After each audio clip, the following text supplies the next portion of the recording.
Someone asked what are the benefits of ice baths. I'm going to try and be in here for 2.5 minutes and I'll try to explain to you everything that I think is beneficial. Of course, I learned from my teacher, Wim Hof.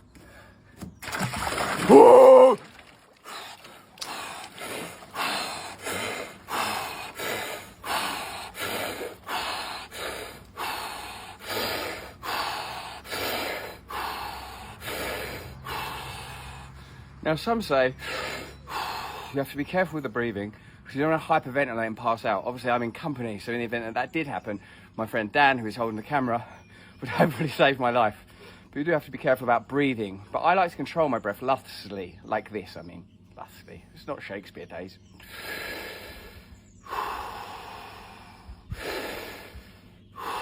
Now, I keep my hands on my legs. If you wanted to do the sort of third Dan black belt level, you would keep your hands just loose in the frozen water. Now, I have the luxury of this special always cold tank, but of course with ice and cold water, you know, half the year at least in this country, I'm in the UK, you can do this. So if you keep your hands on your thighs, it's a bit more comfortable, and I tend to do that. But of course, you're creating a little thermal layer around yourself the more you sit in here still. But God, I mean, how hard do you need to want to make things? You know what I mean? Why don't I just have someone come and smash you on the head with a hammer while you're in here if it's all about just making it so hard it's unbearable? Still quite hard. I believe it's anti-inflammatory. I believe that when you're working with hot and cold, your system is learning how to deal with extremes. Notice how often metaphors around spiritual life use hot and cold. You know, if you can withstand the hot times, the hot and cold, Dante's version of hell was cold.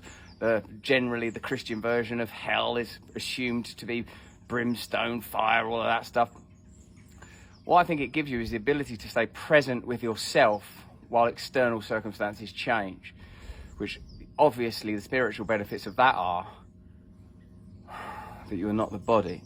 You are not the thoughts. You are not the sensation. You are the witnesses. So whilst now, right, I feel really cold, my feet feel really cold. What is cold really? A sort of tingling in my feet, a sort of tingling in my hands.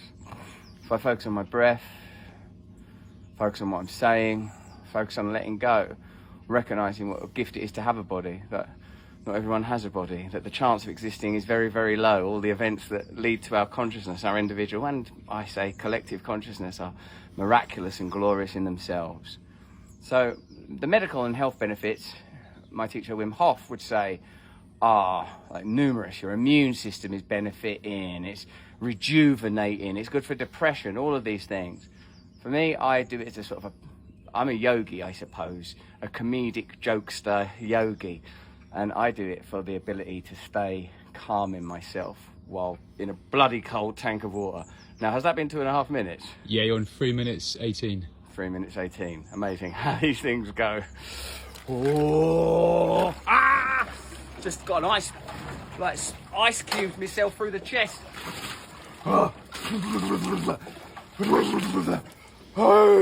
We're awake, we're alive.